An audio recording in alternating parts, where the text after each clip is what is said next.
ঘেট্টু রে, ওই ঘেট্টু, রাতে কি কোথাও চুরি করতে গেছিলি? কই না তো। তাহলে পোল্ট্রি মুরগির মতো ওই রকম ঝিমোচ্ছিস কেন?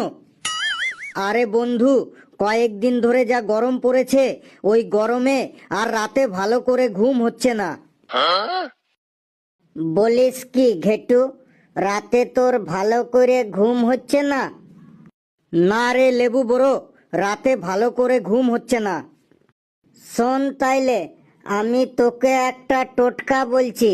তুই যদি ডেইলি এই টোটকাটা ভালো করে পালন করতে পারিস, তাইলে দেখবি রাতে তোর গেদে ঘুম আসবে বটে। কি টোটকা লেবু বড়? তাড়াতাড়ি বল, তাড়াতাড়ি বল। টোটকাটা বলছি, মন দিয়ে শুনবি বটে। খেয়েলে খেয়েলে পান্তা ভাত খেয়েলে, গিলেলে গিলে